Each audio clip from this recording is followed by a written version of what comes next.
Hey everybody. So this video that you're about to watch has been a long time coming for me. I know it seems like it's coming out of the blue for everybody else, but for me it's part of an ongoing process. Um, Something that I think I've only ever vaguely alluded to in my YouTube videos in the last few years. Uh, but I've been on kind of a personal road in my life. And, those who have followed my channel for some time know that a few years ago I tried to make a documentary film that and put it out. And although the film came out, I succeeded only in embarrassing myself.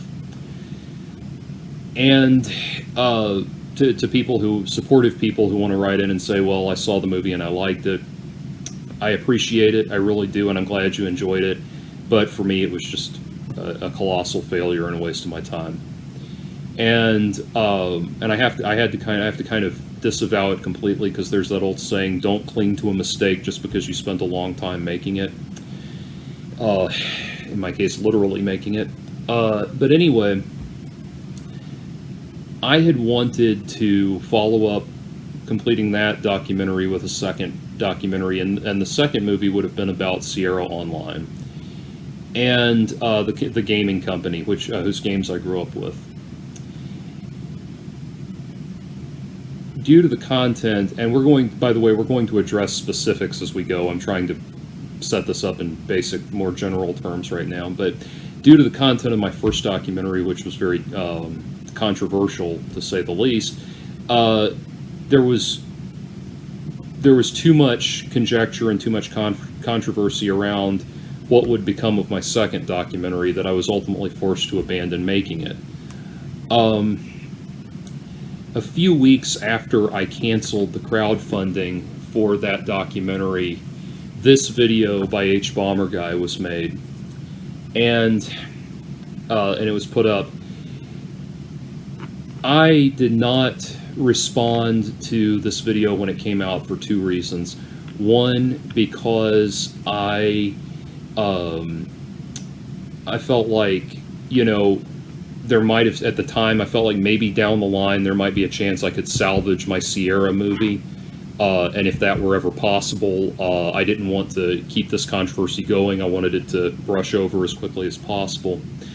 And two, because this video was so unbelievably embarrassing that I just didn't have it in me to respond to. And what's funny is, in anticipation of doing this, I watched this video and a few other videos that were made at the time, and they really weren't as bad as I remembered. And I think I can say that. I mean, that's obviously, it's not great that the opinions, I don't appreciate what was said in these videos, but it did not feel as damning as it did at the time. And I attribute that feeling to a great deal of personal growth that I've been working on, and I don't say that lightly. It's also not something I want to flaunt, because it's not something that I want to be bragging about, but just for the sake of the discussion, there's been a great deal of introspection, a great deal of personal accountability for the person I grew into, which, most of there are a lot of apologies made, genuine apologies, and none to any public figures that you would know of, but more to private people whose relationships I neglected, good people that I neglected in my life, and that kind of thing during that time. And so I want to respond to this video. See, what prompted me, the video we're going to watch, we're going to look at, is called The Sierra Effect, A Measured Response by HBomberguy. Harris, HBomberguy, and his name is widely known, by the way, that's not doxing, but anyway, Harris has made a tremendous splash as a YouTuber and found a great deal of success in the years since making this video. And the funny thing is, he does really good content. Like, his content is really good. So, because he does make good content, and, you know, I've found videos of his in the years since this video went up. I found content from him that I actually like, that I actually think is really good. And so the, in fact, he's got he had one video that was a takedown of the pickup artist community, for example, that I wholeheartedly agreed with. But I want to readdress this, but I want to do, this is going to be very unique in my responses, because the thing is, after years of having had time to think about this and look back at it, I realize that he was wrong about certain facts that I do want to correct, but he was not wrong. He was certainly correct in the broader abstract of what the larger point he was trying to make was correct. And I want to acknowledge that, and I want to talk about it some, and talk about getting to the point where I realize that. But two things need to be made very clear. One is that I'm going to have to talk a little bit about some disagreements that I had with Corey Cole. Please understand, as I say this, I am not trying to restart any old bad blood or anything. There's no bad blood between me and Corey Cole at all. He and I spoke privately years ago and buried the hatchet as gentlemen. And I wish him and his wife all the best. And this is in no way, shape, or form meant to incite any kind of controversy in that regard. The other thing is, because there are things where I'm misrepresented in this and I'm misquoted on things that I said, I'm going to have to go back and restate and reiterate arguments that I made in the past that, if I had them to do over, I never would have made at all. So please understand that this is me trying to clarify things that I said while I was still very much in my shock jock personae and that kind of thing, and that is something that has been very deliberately dead and buried for a long time, but for the sake of accuracy, I'm going to have to talk about them to clarify. Anyway, last but not least, as I get into this, there will be absolutely no discussion of my former business associate. This is about me, not him. Alright, let's do this. Are you worried about video game feminism, but also a fan of the works of Sierra? Fresh off the white-hot financial success of the landmark premiere 9 people attended, Jordan Owen is at it again! For the low price of $60. You can help noted filmmaker and very happy man Jordan Owen make a documentary about the golden age of Sierra Online. Why Indiegogo and not Kickstarter, you ask? Because if the project doesn't make its goal, he can still keep all the money. Because you can tell Jordan's a professional. So, one of the things that prompted me to make this video now, this has been very much on my mind for, since it came out, was doing a response video to it eventually. But one of the things that prompted me to do this now was I just saw this video that HBomberguy did with Legal Eagle. And the subject of the video was how to avoid running afoul of defamation and libel laws in making YouTube content. This is actually a good topic. I mean, this is a good piece of information to have, and that's why I said he does good videos. But the thing is, what you just did there, the fact that you were trying to be funny about it would not does not cover up the fact that you were just accusing me of planning to take the money and run. And the problem with that, the reason that doesn't hold any water is because, one, because I delivered on my last project, my previous project, and two, because that's true of literally anybody that uses flexible funding. The reason I used the real reason I didn't use Kickstarter was because Kickstarter had one of the people who worked for Kickstarter when the funding began for my first movie. One of the people who worked for Kickstarter contacted Jack Conte and tried to pressure him to discontinue the crowdfunding. And so, you know, I figured, well, I'm already done. You know, Kickstarter's never going to want to do anything with me, and I don't really want to do business with them anyway. So that was why I picked Indiegogo and picked the flexible funding. And I made it clear up front that if I didn't get all of the money I needed, I would go back and do another crowdfunder to continue. That said, it's not, in retrospect, it's not the course of action I should have taken at all. Because he put the macOS default screensaver on, you know, for extra effect.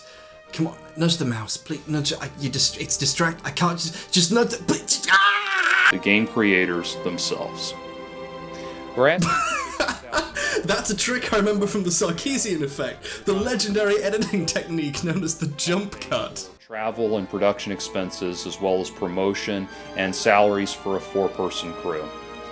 But even more importantly, it will go to pay for the professional quality editing and post-production work that we need to make this film really shine. We have some really cool... What an amazing professional crossfade right there. That must have taken at least 2 mouse clicks. That'll be 60... But just in case Jordan's insistence that he'll make a good documentary this time I promise didn't sell you, check out this awesome test footage he shot, featuring 2.5 minutes or less of interview footage of a game developer at his house. This footage is honestly so much better looking than the Sarkeesian effect. It has crossfades and B-roll, and the main interview subject is in focus, and most importantly, it isn't made by a racist magician. And this footage only cost $1,500 to make. Wait, what? And I took out a personal loan with him that I will, for $1,500, that I'll be paying back with interest. You needed to take out a loan from someone, but bear with me here. There wasn't any money left over from the Sarkeesian Effects budget, at least after buying 2 MacBooks and a Mac Mini and a new camera to film his vlogs with. When I first saw, correct me if I'm wrong, and this is where, you know, I readily admit I may have just not understood what was initially being said. When I first saw this video, my interpretation of it was that you were suggesting that I should not have spent production money on those things. In which case, the thing about the camera is very confusing to me, because I don't understand, for a film production crew, what could possibly be more appropriate to spend production money on than filming equipment. That said, I also wanted to clarify, I had the, I don't know if you were, I don't think this was a willful omission on your part, but these 2 computers, they're not both MacBooks, only one's a MacBook, but I had both of them before we started filming. One is my general purpose PC, with which I also do video editing with, and then the other one is my MacBook that I do music production stuff with. So I had both of them, they're visible in the background of my videos, earlier videos. That said, it sounds like it sounds like, if I'm interpreting you correctly, it sounds like what you're really just wondering about is what the money was spent on for the Sarkeesian effect and how that broke down. I'll get to that in due time in a minute. 9 trillion yen! But wait! Corey Cole, creator of the Quest for Glory series, publicly refused to appear in the documentary after looking up Jordan's previous work online. TLDR, we will not appear in his film. In this documentary, he shows a complete lack of understanding of Sarkeesian's work. That troglodyte. What sort of idiot judges people based on the things they've said and done in the past? Ugh, liberals. But Jordan's coverage of Sarkeesian has always been above board. He's always focused on the important issues. They haven't said anything about it, but you might also notice that she's learned to smile like a white person. If you look at... Oh, that's a big wide mouth grin? Yeah, if you look at her, oh, no, don't! Genuine smile. Jordan, no! Well, she's less genuine all the time, but if you look at, you know, when she's smiling... Like a white person. He says it like he owns a fucking plantation. They're especially her upper no, lip stop, follows he's a still more talking about ethnic it. sort of, there's a curvature to it, where the outer... She's a wrong smiler. She doesn't smile like her race. She's a wrong smiler. That'll be $54,000, please. Indicative of how someone from that ethnic background might smile, whereas, and I'm not trying to... Okay, so this is something that has to be handled very carefully, and please understand when I say this, this is what I was talking about, where I'm not trying to have these arguments again. I'm not trying to champion this position. I'm not trying to stand behind it. It's something that's been widely that I said in the past that's been widely misunderstood. So I'll explain what I meant, but please understand I'm not trying to have the discussion again. I'm not trying to restart that discussion.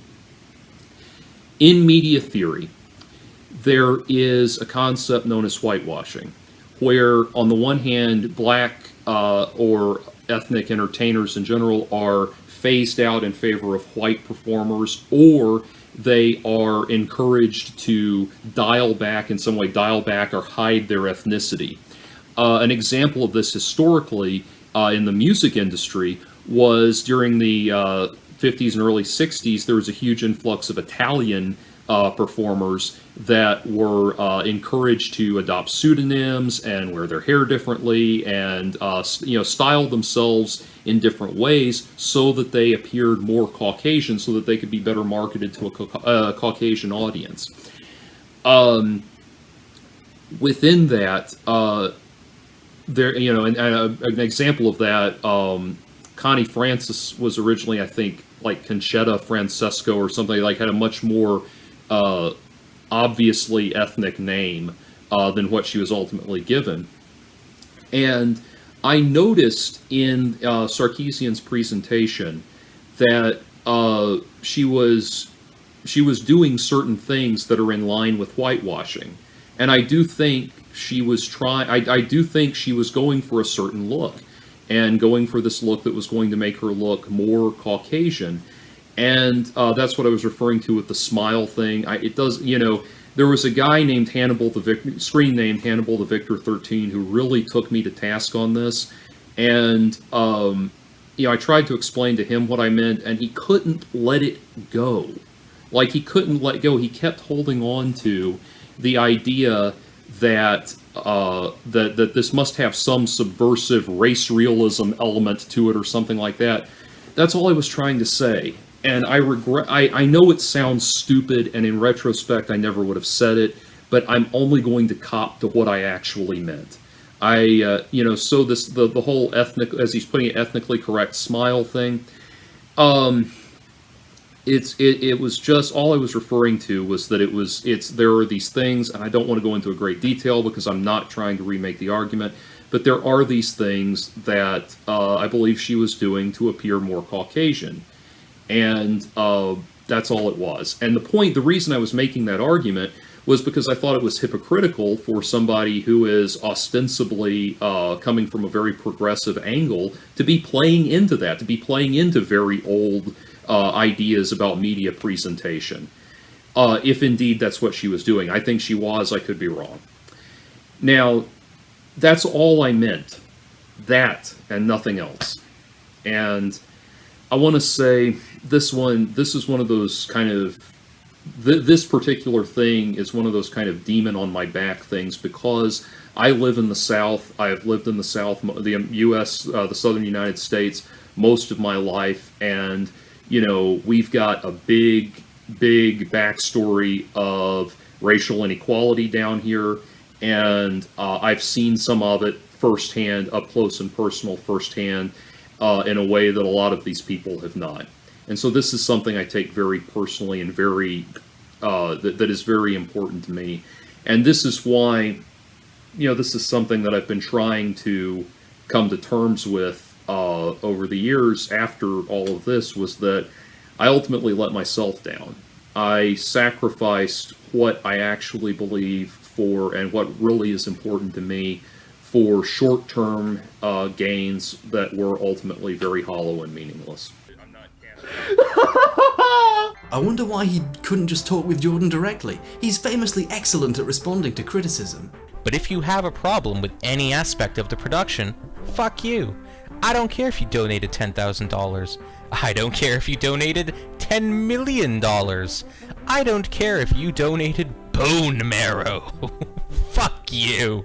Okay, so the first thing I want to say is I had alluded in the past, early in the video, I had alluded to the fact that this was going to be a certain amount of mea culpa on my part, and I do want to acknowledge wholeheartedly, and, part of the way I'm talking right now is my presentation mode, like I'm trying to make a presentation here. I want it understood that this is something I actually do regret. Even if I don't express that regret right now, as I'm presenting it, I really and truly do regret saying that. So please, go with me on that. But anyway, what had happened, I should not have said it, I should not have responded to it that way, but I was getting a lot of these emails from people, and it's hard to know who's serious and who's not. This person that I was responding to apparently was, but it's hard to know in these emails or these text messages, whether it's on Twitter or YouTube or Facebook or whatever, it's hard a lot of times to know who's serious and who's not.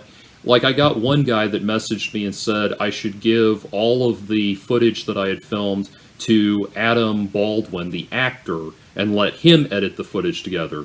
Now, never mind that Adam Baldwin had never expressed any interest. He was tangentially sympathetic to what we were trying to do, but he had never expressed any interest in editing the movie, had never expressed any ability to edit the movie. He's an actor, not a film editor. But anyway, all of that, just these ridiculous ideas. And this was one that came down the pipe. This guy came to me, person messaged me. I don't remember what the words verbatim. I don't have them in front of me. I don't even remember where the conversation took place. But this person messaged me, and they didn't like the soundtrack that I was writing for the movie that I was doing. And so they had said, I found these royalty-free soundtrack clips that you can use instead of the music that you're writing. And that felt like a huge middle finger to me at the time. Again, I had a professional responsibility not to respond that way. But it's still not to respond the way I did, to take it in stride, but it still felt like a giant middle finger to me. I'm a professional musician. I'm a graduate of a major music school. And it was just unbelievably insulting to me. And that's why I responded the way I did. I should not have. But one of the questions that keeps arising in all of this that people have always asked me through the years, antagonistic people have always asked me through the years, is, now do you know how it feels to be Anita Sarkeesian? And I can't say with any certainty that I do or ever could, but there are certain understandings that I've come to. And one of those is that there are some structural problems with the idea of crowdfunding in general. One of which is that a lot of times I think backers don't understand that just because they've contributed money does not make them a shareholder in the project. It doesn't make them, we are accountable to them to the extent that we deliver a product at the end of the run, but they don't get a voice in how the production is done. And the idea that people were coming to me saying, you ought to do this, and you have to take me seriously, because you have to seriously consider implementing my idea because I'm a backer. That was never an agreement of being a backer. It was never agreed that you got to have a hand in the production. And so that's what I was referring to. I was trying to say, no, I should have been respectful about it. This is not how years later, this is absolutely not how I do business. But I should have been respectful about it. But that was the point I was trying to make. Being a backer, no matter how much money you put in, does not give you a voice in what's being made. That's still for us to do. That is what I was saying. That's one of the problems with crowdfunding. And that's why, aside from a Patreon for my channel as kind of a tip jar, I am not doing any more crowdfunding ever. I don't care. No, it's not being done because it's too much of a headache. It is too shaky of a foundation. And I could do a whole video, and probably should, on why crowdfunding's a bad idea. But anyway, that was what I meant, and I want to reiterate again to that person, I'm sorry for the reaction that I had. To all of the backers, I'm sorry for that reaction that I had. To everybody, I am immensely and without hesitation and without question sorry for that reaction. And besides, the music's actually alright, considering that Jordan Owen only knows how to play one instrument as far as I can tell, and that instrument is the world's tiniest violin. You get it? Yeah, it's a tiny violin. I bought this for this joke. Are you happy? I'm funny. Believe it or not, Harris, I actually am happy that you did that. I actually think I like, you know, your self-effacing demeanor is good. It plays well, and you have good comic beats in all of this, and that's like I said, you do good content, you do good videos, and that's why it kind of prompted me to think about this more. I'm not just kissing your ass when I say that. I mean, this is good. It's good production. It's good comedy, and you are funny. But I actually like that, and that's the thing. That's where I find myself in this weird place where I'm actually appreciating the comedy of it and appreciating the beats and the rhythm and the humor. So. I have a hard time wondering why the Coles wouldn't want to associate with Jordan. It couldn't possibly be because of the things he writes and says and does. But don't worry, I'm sure Jordan will plow on regardless and use a portion of the $20,000 he would have spent travelling to interview them to improve the quality elsewhere or research the history in even more depth. First of all, so as regards the video stuff he just montaged, that was all of those things, again, are things that if I had it to do over, I never would have done, and I regret not taking myself seriously. You know, was I trying to be outlandish and funny? Yes, but there was a pretentiousness to it that I think was very clear in who I was, and that's something that I've thought about as I've looked back on it and kind of reflected on all of this stuff. That, and it's funny, it's like how, you know, now it's very obvious, but at the time you're not, you know, I just lacked a certain amount of self-awareness. But I regret not having faith in myself that I could just sit here and talk and present my ideas like this, and that would be enough. I thought I had to be over the top and outlandish like that. The bathtub thing obviously is embarrassing, but you know, the way I look at it, if the Amazing Atheist can survive the release of a video where he was masturbating with a banana up his ass, then I can survive that. Anyway, talking about, you know, the thing I want to get into at this beat though is the matter of, this is where, you know, in his supposed interest in avoiding libel and defamation issues, and I want to clarify, I'm not suggesting anything of the sort on my part. I'm saying this to make an argument. But if he wants to avoid libel and defamation, he needs to not do what he just did there. When this video came out, the crowdfunder had been canceled for several weeks, and he made this video and made it sound like the crowdfunder was still going on, and I got angry letters about this from people saying, well, I thought you canceled that, and also hopeful letters from people that were like, oh my god, is it back on? And so you have a certain responsibility as a journalist to not give people that the wrong impression about things. He let them think that the crowdfunder was either still going on or had been resurrected or was still active because of the way he talked about it, and that was not accurate. That project has now been canceled. Oh, truly, this is a loss for the world of documentary cinema. I can't do it. I can't, I'm sorry. Even the title of this video is a deliberate lie for attention. Ken and Roberta Williams will not speak to me. The two guys from Andromeda will not speak to me. Jane Jensen will not speak to me. Jim Walls, Christy Marks, nobody will speak to me. By Sarkeesian fans killed my documentary, he means the creators of the games I wanted to talk about don't like associating with mean-spirited ballbags who yell and scream at the top of their lungs at women on the internet.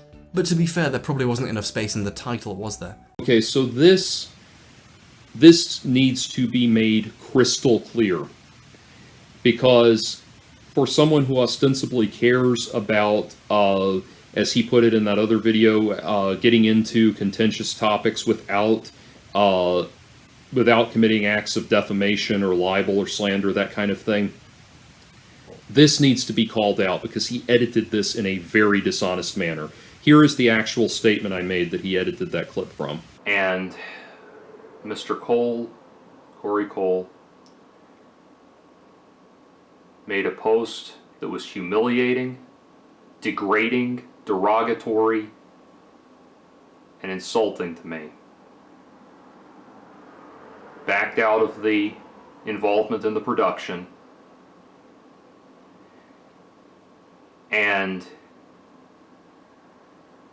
has effectively ended the project. After his strident, unjustified, and deeply inaccurate statements, what I have been working on for 6 months now will never come to fruition. It has been made clear to me that after his statements, Ken and Roberta Williams will not speak to me, the two guys from Andromeda will not speak to me, Jane Jensen will not speak to me, Jim Walls, Christy Marks, nobody will speak to me. That without the Coles, everything falls apart. Mr. Cole's statements were based on the fact that he noticed that my previous work was devoted to challenging and confronting many of the false claims and ethical mishaps of Anita Sarkeesian, of whom he is a great fan, and of whom he personally tagged in his statement against me. She is not a member of that group, so she could have only been his friend that he tagged.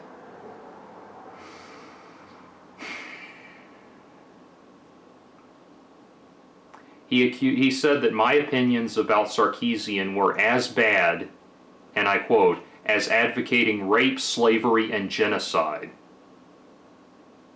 Or I should say he considered my opinions to be as bad as rape, slavery, and genocide. And he said that he believed it was, not he believed, he seemed to know somehow that he believed that it was, in his mind, my intention to twist and manipulate the things that he and Lori said to make them look bad and make Sierra look bad. He said my documentary was going to be misleading and deceitful, and I believe deceitful or duplicitous was the word he used, some other words he used like that, based on nothing other than the fact that the Sarkeesian effect existed, and he has not watched the movie, only seen the trailer. Okay, now the rest of that is linked in the description if you want to see it. But what he is trying to do is make it look like these people just never wanted to speak to me because of my opinions, things I, grotesque or inappropriate things I had said in the past. No, that is not accurate. That is not correct. His assertion of that is a lie.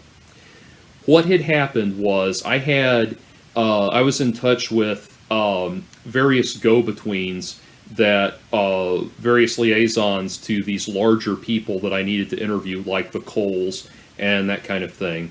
And one of those guys was a gentleman who was working with, I don't want to say who it was specifically, but it was a former Sierra Online developer. He was working with them, and he knew all of these people. And he was going to put me in touch with all of them and set up the interviews. He was very confident he could set up the interviews and get the whole thing going. What he explained to me, was that the way it works with the old Sierra Online people, either you get everybody or you get nobody. If one of the, you have all of these major people, whether it's the Coles or Ken and Roberta Williams or the two guys from Andromeda, et cetera, all of these people, these major players, they are a family and they are a single unit. You either get all of them or you get none of them. If one of them has reservations, if one of them pulls out, the rest of them aren't going to talk to you. That's just how they are. So that was why when I was saying none of them would talk to me, that was why. I don't know if any of them ever heard about this project. I don't know if any of them ever had an opinion about this project. But that was what was imparted to me. And it was at that point that I decided that it was time to cut my losses. So anyway, I of all of the things that I have set down and owed up to in this video and acknowledged that I should have done differently, this is an abject lie. I'm sorry. 7.5 more MacBooks! Let's play a game. I'm going to read you a quote real quick. It's not a question of who's going to let me, it's a question of who's going to stop me.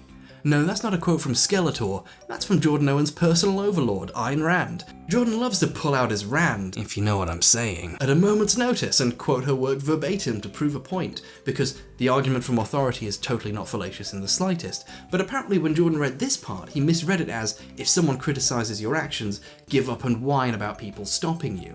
If Jordan can't even be trusted to understand the views of the one person he claims to admire the most, what does that say about his take on the people he doesn't like? Okay, so I am not an Ayn Rand hero. And I'll tell you this, don't get me wrong, there are still a lot of things I agree with her on, and I still think she's I still think she was brilliant, I still think she's got a lot of good ideas, but I am not an Ayn Rand hero. It would be neat if I was. What I've realized in retrospect is that so much of my bravado and so much of my, what I thought was heroic individualism was actually far from it. It was, it's easy to be a heroic individualist when you have tons of people behind you cheering you on. You don't really internalize it in that way, that it's actually just collective validation that's driving you. So, that said, as far as that quote in general, well, it doesn't apply directly to this situation. Again, I don't know if he misunderstood. I have to think that he has he's not dumb. I don't think he could just misunderstand this. But this quote, it's not referring to, it wouldn't apply to this one situation. I can't force people to talk to me if they don't want to. If they're not going to talk to me, they're not going to talk to me. The thing is, it's a question of who's going to stop me. Well, I was stopped by the people that didn't want to participate in the documentary. There you go. But the point being, that quote is actually about achieving your larger goals in life, about not giving up on what you truly want out of this life just because there are naysayers out there. And I would like to think that I still haven't given up on that goal. I still have things I want to do with this life that I'm trying to accomplish. One thing I'm working on, though, is trying to be more aware of when the so-called naysayers actually have a point. And in many cases, and like I said, the larger point here, that my acting like years of acting like a jackass provocateur on the internet ultimately worked to my downfall, is something that HBomberguy is absolutely right about, irrespective of the fact that he is very dishonest with his specific facts. You know that she says context is completely irrelevant, and that if you use if you use the tropes at all, it's bad. And that's just a very shallow interpretation, or... Did you just have a moment of self-awareness? You're right, it is a shallow interpretation of what she said, you're right! A comical amount of money. I had now acquired the ability to make a professional-looking, quality documentary film. What I have been working on for 6 months now. That Al Lowe interview took 6 months?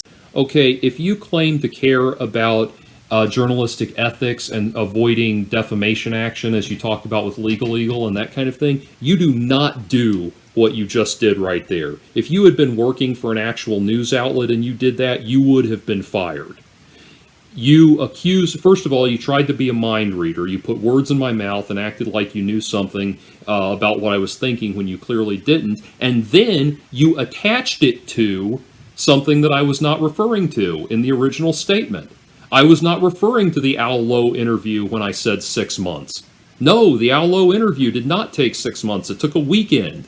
But I had put together a group of people that I was working with on this project because I wanted to have a larger group of people than just myself and one other person to make this project, and people who actually knew something about what was going on here. And we had been talking about and in the planning stages of this for months before and after getting that footage. It was still sometime after the footage was collected that we put the whole video presentation together, got everything set up with the Kickstarter. We had been on that for 6 months, as you know, in the planning stages and implementation stages of that. That is what I was referring to. That is unbelievably dishonest. There's a lot of great moments of silent reflection in this video where he just sort of doesn't say anything for a while and looks like he's about to realize something about himself. People saw the things I said and wrote on the internet and now they don't want to work with me and this is everybody's fault but mine! It's like having Walt Disney call you an asshole. Now, personally, if Walt Disney, noted racist and fan of Hitler, called me an asshole, I would think of that as a compliment, but I was not making a political statement with that, and you know it. All I was talking about was that Corey Cole's work was something that I had grown up with. Quest for Glory, those games, that was something that I had grown up with, and it hurt me personally to be denounced by somebody whose work I had grown up with and who I looked up to in that regard.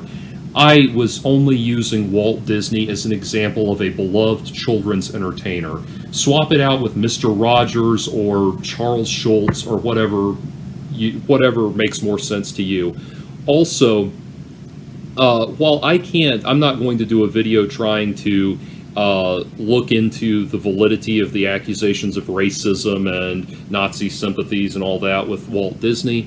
What I am going to say is this, Harris, you have a good video on your channel talking about H.P. Lovecraft, whose work you appear to appreciate a great deal. H.P. Lovecraft, it was not even that there were rumors of racism. He himself was a loud and proud, open, flagrant, flaming, screaming racist on no uncertain terms. And I'm not going to act like that rubs off on you somehow, Harris. Look, I consider myself a libertarian. I've got there's some things over here I agree with, there's some things over here I agree with. And just because I've been very, very critical of people on one side, especially as regards this movie, the first documentary I tried to make, does not mean that I deserve to be put into this category of political extremism. I know what I believe, I know what I don't believe. If you want my opinion on a specific subject, ask me and I'll give it to you. But spare me acting like I'm some kind of political extremist. instead, Jordan Owens decided to try and court mainstream success by opening a Patreon. Get me up to $100 per video on @Patreon so I can hashtag game review, hashtag StarFox0, patreon.com/JordanOwen42, hashtag crowdfunding, hashtag GameFed. Okay, I feel like, by the way, I need to reiterate something. In the previous bump, I had said that was not what I meant, and you know it. I know that I had just gone on about how you shouldn't try to put words in people's mouth or state what they believe if they haven't stated it. The reason I say "and you know it" is because he saw the original clip that I was referring to. He knows why I brought Walt Disney up. Anyway, I want to stop on this point right here because, understand, when I say this, I don't understand what the problem was with what I did there. And I'm not saying that ironically, I'm not saying that sarcastically, I'm not saying it rhetorically. I'm legitimately saying I don't understand it. And you can feel free, anybody who gets it can feel free to explain it to me. First of all, it accuses me of holding reviews of popular games for ransom. It was an incentive. On Patreon, you offer incentive, tiers of incentives, so that if somebody, if we reach this donation tier, we can start to do this. If we reach this donation tier, we can start to do this, etc., etc. I put that as a reward tier for my Patreon because I was trying to get going on game reviews, and I thought Star Fox Zero would have been popular enough that would have been a good incentive for people. I don't understand why you call it holding it for ransom. That makes no sense to me. I don't get it. And I don't get why that's a violation of ethics in journalism. I don't understand that. And it irritates me that I don't understand it. And the reason I bring that up is because I've alluded to in this video that this has been very much an ongoing process for me. This has been a process of for years now, of swallowing my pride, falling on my sword, and looking back and trying to acknowledge where people actually did have legitimate criticisms of me. And trying to grow from that and trying to move on from it. with that in mind, I'm stuck on this. I don't get it. I don't get... Do you get it? I don't get it. I don't. And if somebody could explain this to me, I would really appreciate it. Because it's like, I get castigated for doing what Patreon is set up to do, trying to offer an incentive to get people to donate to my Patreon. I don't get it. I don't understand it. And it's frustrating that I don't. I wish I did. Bleh, bleh, bleh, bleh, bleh. Every video that you see from me constitutes at least a day's worth of work. At least a day's worth of... It took a day to film yourself talking to a camera for 20 minutes? Do you live in a black hole? Do you experience time dilation? Well, if it wasn't clear enough what I meant, what I was referring to was the actual production videos, where I actually do these large-scale responses, or things with a lot of graphics and things with a lot of production time. That said, it's not like any of this happens on the first take. It's not like any of this just happens instantly. I mean, this video, which has been fairly simple, I started working on it at 1 o'clock. It's now almost 4 o'clock. So I've been at it for 4 hours just working on this, and I don't have time to finish it now. I'm going to have to come back and do the rest of it later. But anyway, it is what it is. This isn't real! How is it? So far, I've made about $2,000 in sales of the Sarkeesian effect. Laugh it up if you want. No, I don't think I will, thank you. I don't need permission to laugh at you, fascist. Although, to be fair, it's pretty funny. Also, there's an additional personal reason, which is that I would like very much to spend Christmas with somebody. They know who they are. Don't worry, Jordan. We all know who that is. And I'll tell you right now, my favorite dancer at my favorite club is Molly at Tattletales. Go look her up and you'll find out why. When a libertarian masturbates to completion, does that technically make their dick a fountainhead? Don't worry, Jordan. I started taking Patreon seriously in December, and look where it got me!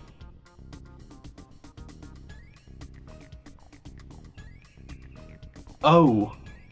Speaking of money, noted mass murderer Anita Sarkeesian's company, Feminist Frequency, likes to feminist frequently release PDF documents explaining what they did with all their money and the general state of their financials. They even have cute little pie charts and graphs showing you visually where all the money went.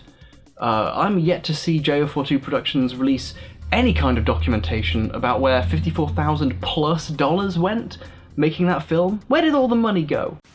Okay. So we would have the error that he's making, either intentionally or unintentionally, I don't know. But the error in his argument here is that we did not receive $54,000 in one lump sum. If we had, we would have been able to do things very differently. Instead, we got between $7,500 and about $9,000 every month, depending on who was contributing on any given month. And so let's say, for example, that we had $8,000 in 1 month to work with. So we were filming for about 2 weeks out of each month. And that would cost us, the travel and everything associated with the travel would cost about $4,000. I say that because it was about $2,000 per location. So you had flights you had all of the flights to take into consideration. And then you had the hotels, rental car, that sort of thing. You had all of that to take into consideration, plus food, plus the miscellaneous expenditures, gasoline, that kind of thing along the way.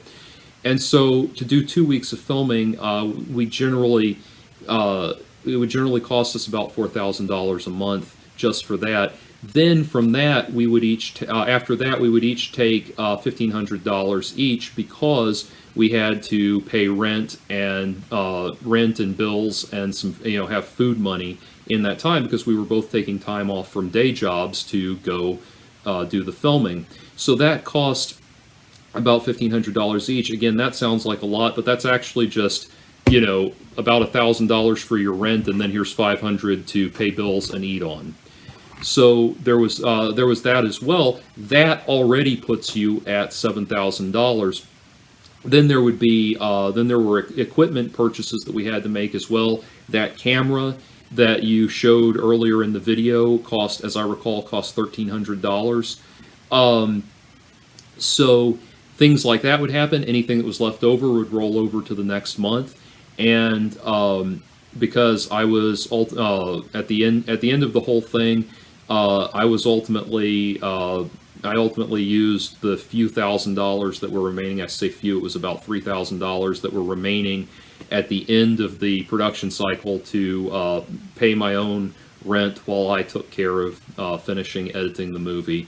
And that's where the money went. I didn't make a whole lot off of it.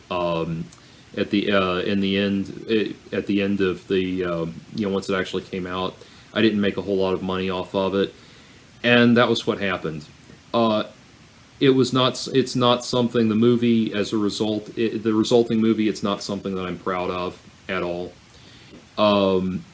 Like I said, people have written to me and said that they liked it and they really appreciated it. And I am grateful for that. I like that. I appreciate that you enjoyed it, and it means a lot to me to hear that.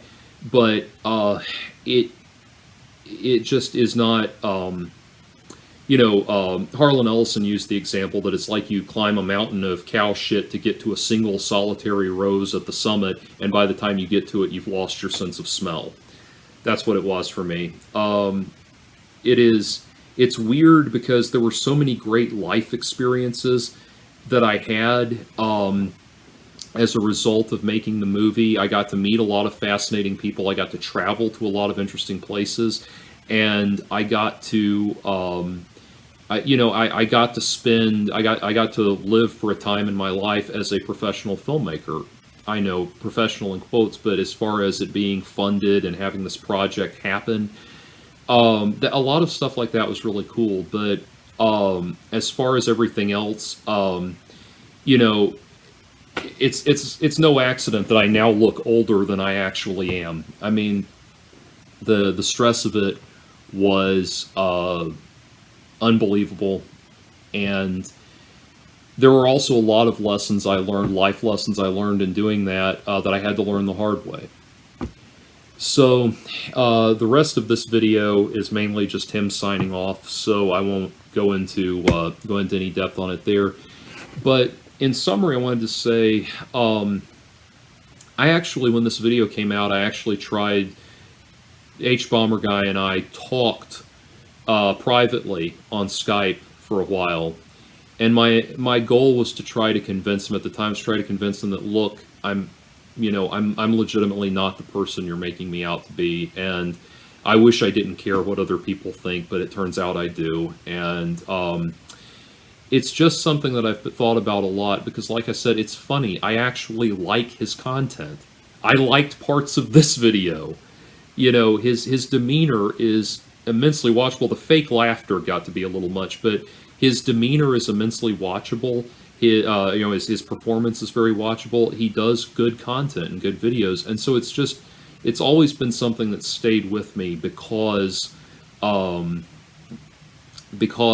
is because it's well done, and because it's well done, it's very penetrating, and it stays with me because of that. So I wanted to take the opportunity to speak to that directly.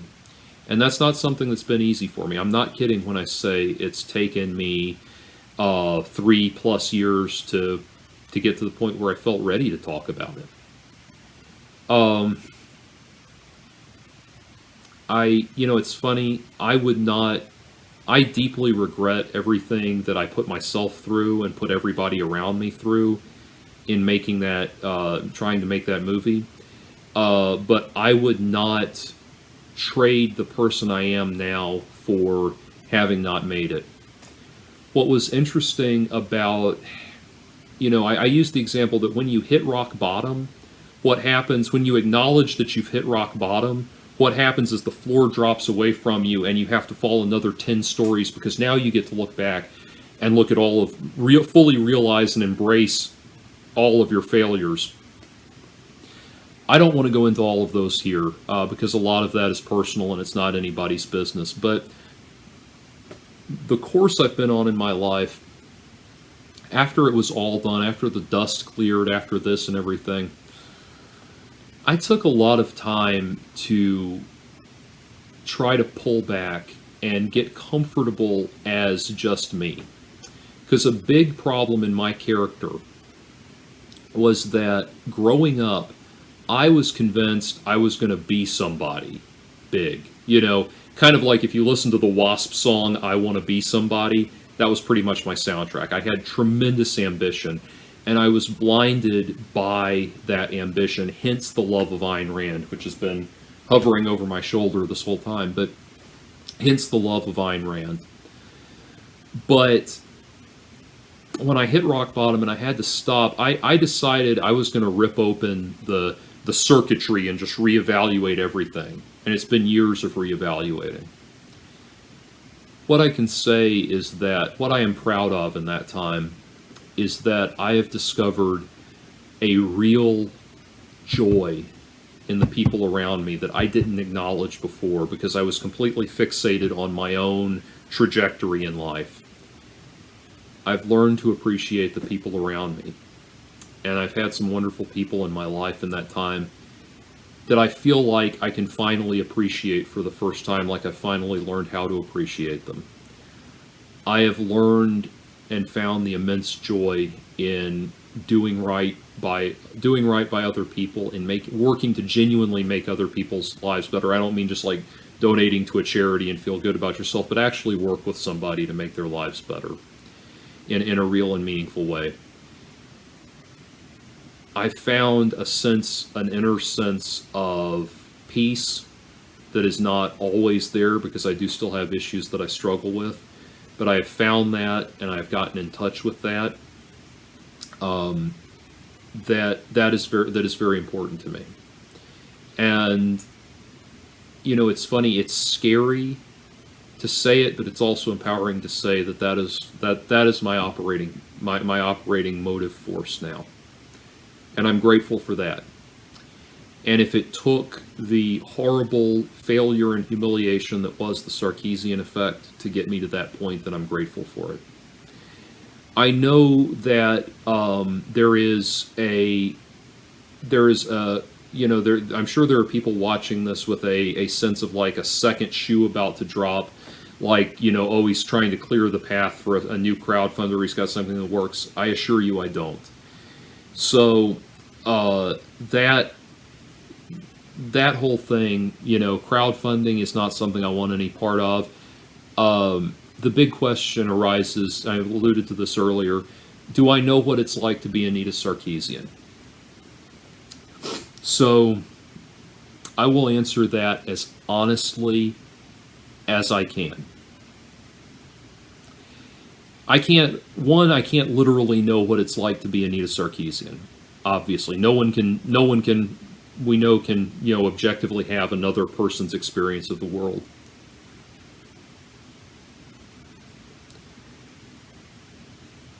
To this day, she does not strike me as a trustworthy individual. It has nothing to do with her being a woman. It has nothing to do with her being of any ethnic minority or anything like that, or any stereotype or anything like that. It has everything to do with her actions. However, I do see where the Venn diagram overlaps. And she and I, you know, I think ran into some of the same problems with crowdfunding that I've alluded to in this video. That the backers are not shareholders. They don't get to come in and dictate how the production is done. That is one problem, trying to deal with the backers. Things like that. There are inherent problems that I held against her in the past that I can't hold against her anymore because I experienced them as well.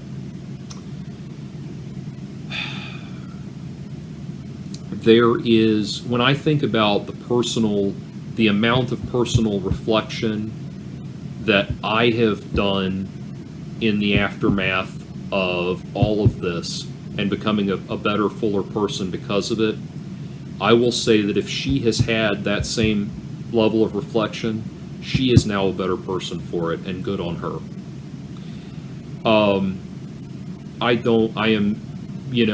What I see though is things like Recently I know there was some grumblings recently because of the pitch that she did to CD Projekt Red, where she tried to, it sounded like she was basically trying to coerce them into hiring her as a consultant on their project, and everybody, that was the response to it. I read the comments, the response to the tweet that she made, and that was everybody's response, is it sounds like you're trying to extort them for money, it sounds like you're trying to chivvy them, that kind of thing. I'm going to say, though, that that's just how it sounds, and she may just not be very good at this. There was a time when I would have bit into that red meat as hard as I could and said that she was trying to strong-arm them. I readily admit that, because ultimately some of my acknowledgments in this will come down to the answer of I got in over my head and I didn't really know what I was doing. I have to extend that to her as well, that she may just be in over her head and not know what she's doing. That's the best I can say. I feel like there's been a feeling for years now that if I could just get myself to that point where I fully could just fall on my knees and say, I get it, I understand it now, I'm so sorry. I feel like if I could say that, there would be this boot taken off of my neck, and I could start to feel like a human being again. I can't honestly say that. But I can say that so much of my guiding actions and my interpretation of events was guided by a foregone conclusion that I had that was drawn out of my own hubris and my own arrogance. It's easy to say that now, but you have no idea what it took to get me to that point. Anyway, hopefully I've made some sense. Thank you for taking the time to watch this. To Harris, if you would like to, I've alluded to this before, but if you would like to converse privately or even publicly, I'd be happy to sit down with you in a live stream or something like that. If you would like to do that, I would be more than amenable to it, with the intention, with the understanding that we're sitting down to speak as gentlemen. But anyway, thank you for watching. Take care.